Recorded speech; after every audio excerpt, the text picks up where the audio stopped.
nanti mau bereksperimen menggunakan cahaya matahari langsung dan sinar center. Jadi adakah nanti bedanya dari sinar matahari langsung sama center? Kalau yang variabel H2O, untuk variabel H2O kami bakal mencoba air yang lain, yaitu kami mau pakai air laut sama air tawar untuk mencoba apakah ada bedanya. Terus untuk variabel karbon dioksida, kami akan bereksperimen menggunakan asap dari pembakaran sampah organik seperti yang disebutkan. jadi apakah berpengaruh yang beda sama CO2 yang termasuk di asap karbon?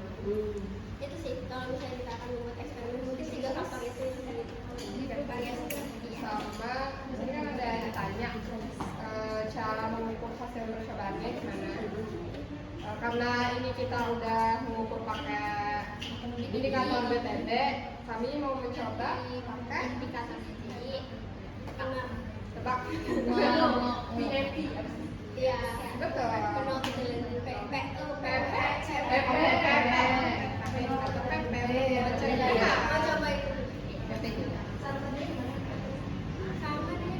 Tapi kalau PP cuma mengindikatorkan bahasa aja kan ya? Oh iya sih.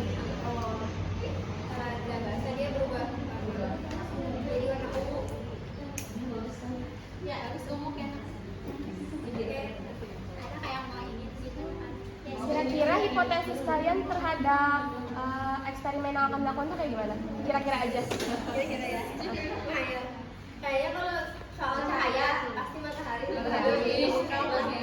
akan lebih memberikan dampak efek gitu.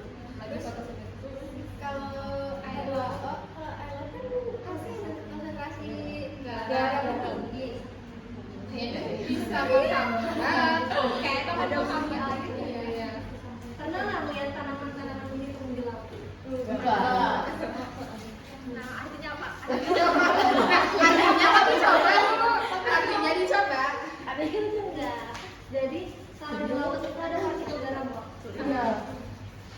Partikel garam itu dia bakalan berpengaruh terhadap suhu temperatur air, ya kan? Terus misal nih ada air biasa aja sama air kalian campur pasir yang lebih banyak partikelnya pasir loh. Pasir loh pasti. Nah partikel-partikel itu nanti bakalan dia menghalangi sinar matahari itu buat tembus gitu nah ke dalam permukaan air. Makanya coba kalian misalkan lihat kalau di laut nah di kedalaman 1 km atau 10 km nemulah tanaman di dalam. Nggak ada loh. Karena cahaya matahari itu nggak sampai ke dasar laut, dia karena dia tertutup sama partikel tadi gitu. Nah itu udah pengaruh juga sama suhu. Semakin biasanya coba kalian pegang air laut sama air biasa atau air yang di danau atau di kolam, lebih panas yang di laut atau yang di laut? Nah partikel-partikel ini, partikel kecil ini kan dia juga biasanya itu menyerap gitu nah cahaya matahari. Jadi semakin banyak partikel di dalamnya juga semakin tinggi temperaturnya. Makanya jarang ada tanaman tuh yang hidup di Tolong laut.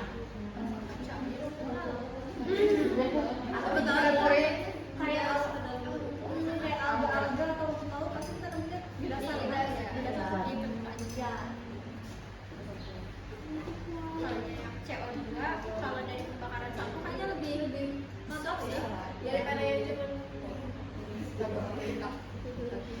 makanya langsung diarahin ke Indonesia tadi langsung semakin dia langsung bisa.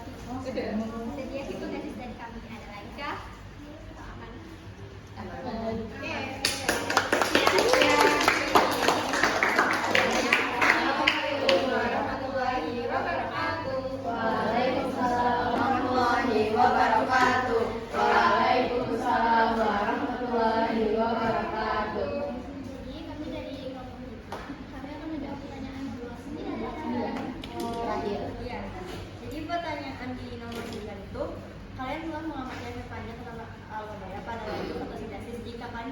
Untuk melakukan percobaan lain yang menguji panjang tanaman dengan cara yang berbeda, seperti menggunakan jenis tanaman lain. Apa yang akan kalian lakukan?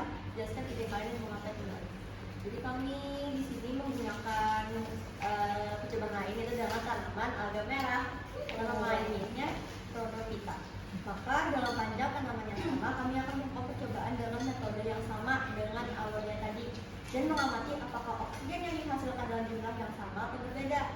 Habis itu menggunakan wadah dapat menghasilkan oksigen dalam jumlah yang banyak tetapi memiliki warna hijau seperti Kalian pernah dengar nggak kalau 70% oksigen di bumi kita ini tuh dihasilin dari laut, dan di laut itu kebanyakan tuh banyaknya alga. Terus kan alga ada bermacam-macam ya, ada yang merah, ada yang biru, ada yang mengandung bakteri dan segala macamnya. Dan itu yang menjadikan faktor kenapa jadi oksigen yang ada di bumi kita ini terlalu banyak dari laut kayaknya daripada pohon yang ada di daratan.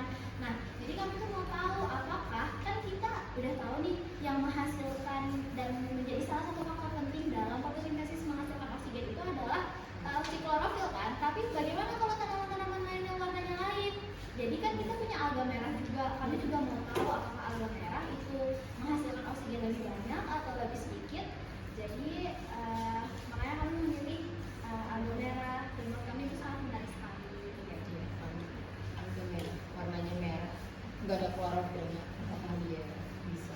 Nggak tahu sih, nggak ada klorofilnya atau sedikit atau bagaimana. Tapi dia nggak hijau yang pasti, dia nggak seperti pohon-pohon dan nggak seperti alga itu. Apakah dia juga bisa melakukan fotosintesis dengan baik atau tidak? Jadi kami ingin tahu sekali. Menarik. Ada yang bertanya dulu dari ide mereka. Kayaknya emang pernah diterapin dari sekolah-sekolah. lebih membayangkan. Semoga. Kami sudah mendengarkan berbagai macam hipotesis. Kami kan mikirnya mungkin jadi lebih sedikit karena alga merah kan atau Spirorhodophyta ini kan nggak punya klorofil sebanyak alga hijau atau alga yang lain. Tapi kami setelah cari-cari internet segala macam, ternyata alga merah ini penyumbang oksigen yang paling banyak loh, yang gede banget. Terus kami juga mikir apakah karena dia ini memang jumlahnya banyak di lautan maka dia bisa menghasilkan oksigen lebih banyak. Nah, jadi dari percobaan kami yang memakai jumlah dan panjang alga merah yang sama dengan alga tadi, apakah memang benar mereka itu menghasilkan oksigen yang lebih banyak atau tidak? Sangat mau nggak ke laut dan mencari alga merah? Ayo. Indonesia Gitu ada, memang ada di dalam Indonesia juga. Iya, Iya, alga merah. Dan kalau di Selatan nggak ada. Laut. Iya. Tapi di Kalimantan Selatan pernah ramai di Pantai Batak kan rumput laut terdampar itu Nggak ada. Enggak lah. Ada loh. Nggak ada. Karena apa? Percuma. Karena kering. Iya Iya. benar. Baru nggak ngerti. Gara-gara